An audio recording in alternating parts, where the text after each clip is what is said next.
Did you know the right mobility aid can prevent a fall before it ever happens? The difference between a confident step and a dangerous one often comes down to using the right tool. Today I'm going to walk you through mobility aids that truly make a big difference. Not just gadgets and equipment, but tools that restore confidence, protect independence, and make daily life safer. As a senior home safety specialist and someone who's worked with older adults for many years, I've seen firsthand how the right support at the right time can completely change someone's quality of life. Let's talk about what really works. First, I want to say this. Needing a mobility aid is not a sign of weakness. It is a strategy and it is a smart decision. Many older adults wait too long to get one. They say, "I'm not ready for that yet. I don't want to look like I'm old." But here's what I've learned. Most falls happen before someone decides they need help. According to the CDC, 1 in 4 adults over age 65 falls every year. That is a huge number.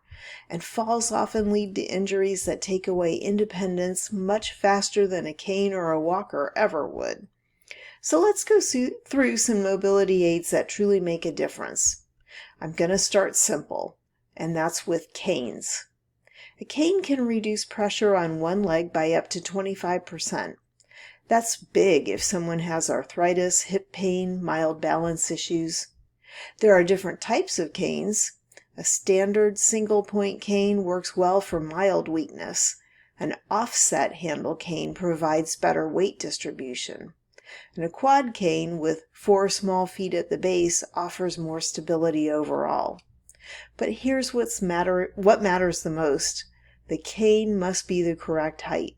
When someone stands up straight, the handle should meet the crease of their wrist, and it should be used on the stronger side of the body, not the weaker one. A poorly fitted cane can actually increase fall risks, so proper setup is critical. Now moving up a level to walkers, walkers provide much more support than canes.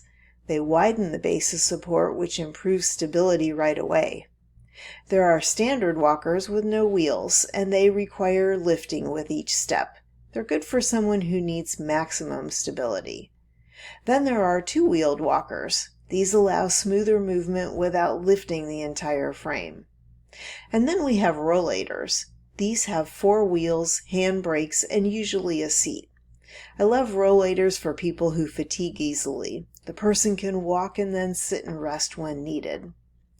Here's something I tell families all the time. If someone is reaching for furniture to steady themselves, that's a sign they need more support. That furniture walking that they're doing is risky.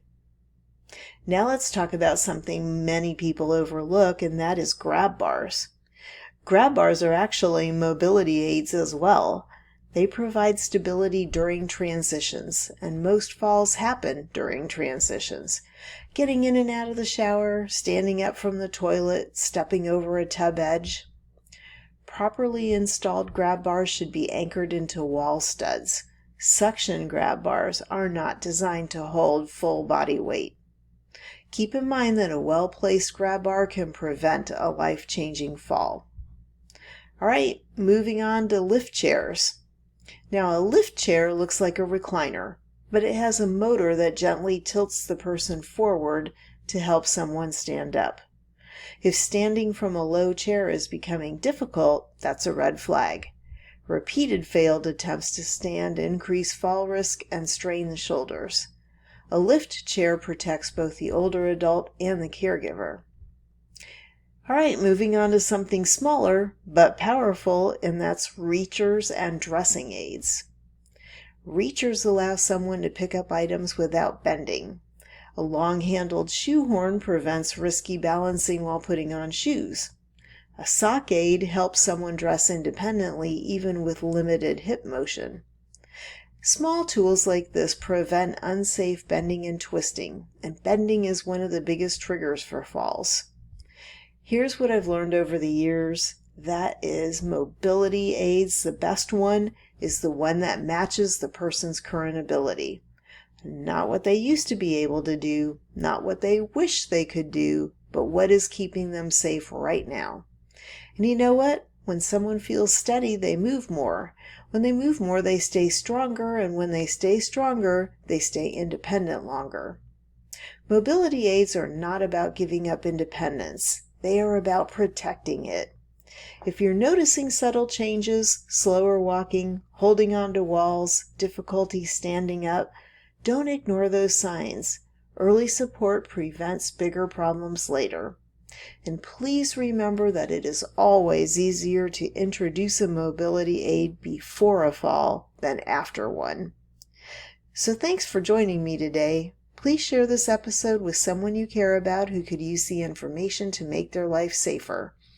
You'll find more resources for seniors and caregivers on our website at seniorsafetyadvice.com. And if you're searching for an aging in place specialist, please visit our sister website at aginginplacedirectory.com. And if you haven't subscribed to our YouTube channel or to this podcast yet, go ahead and do that right now as well. Then come back tomorrow for another daily moment of guidance and encouragement right here on the Senior Safety Advice Podcast. Until next time, thanks for listening. Take care. Bye.